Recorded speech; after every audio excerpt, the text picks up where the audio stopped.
All right, guys, so we are in lesson 1 on Unit 8. Unit 8 is about power, structural, and technical systems. So part of AFNR, a big part of agriculture is mechanics side, okay? So if we were in a traditional, school, this would be the unit we would be going out to the shop and welding and building something. So I encourage you, if you've got the ability to do that, to go do that. Maybe build something or whatever, and you could share that with me, and I could give you credit, for instead of doing the quiz or something. That's something we could talk about. But so first, let's talk about tools.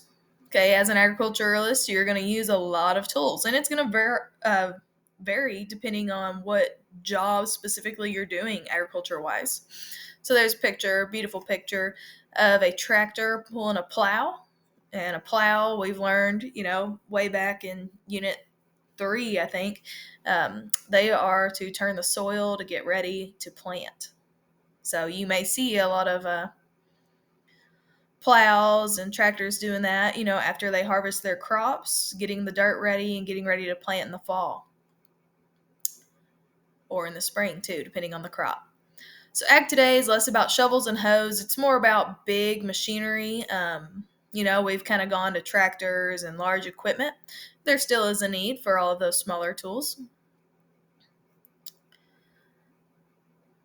So there's a picture of a combine. Okay, a combine is what's going to harvest those crops, like they're looks like a wheat field. And so right there, that's the header of the combine. So it's going to rotate and it's going to pull all those seeds off of that wheat, and it's going to shell them. You can see them coming out in the back, and it's going to put the actual grain seeds, it's going to go in here called the hopper. And it already automatically separates it. And then the hopper, they're going to dump it into a grain cart or a semi, and then they're going to haul it off, to the grain bins and store it until they're ready to sell it, and then it gets turned to bread. So it's really neat. And those tools help it. They used to have to do all of this by hand. So this definitely makes things a lot faster. So you're going to learn some basic power, structural, and technical systems.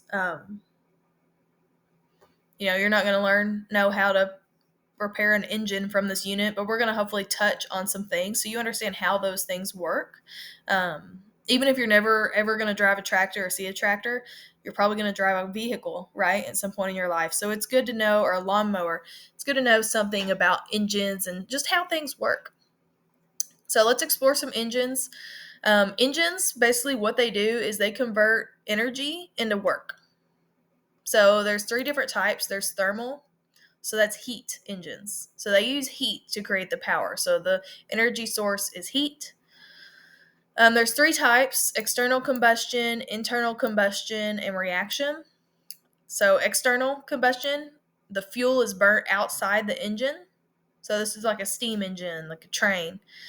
With an internal combustion engine, the fuel takes place within the system. So this is like cars, lawnmowers, most of your small engines are going to be internal combustion engines. So your car, it's all done inside. A reaction engine is a jet engine. So it works with a huge thrust of force out the back of the engine, and it turns and propels the front end forward. Then there's electrical. Electrical energy is converted to mechanical energy. Electric motors can be powered by batteries, DC source, or by AC sources. Physical engines rely on stored mechanical energy, so like a hydraulic engine. Okay, hydraulic, meaning it's using, water or oil to move it. All right, so that's lesson 1 rundown. Just make sure you know the 3 types of engine, what an engine does. Remember, they source energy into physical work. Know that a car engine is going to be the internal combustion.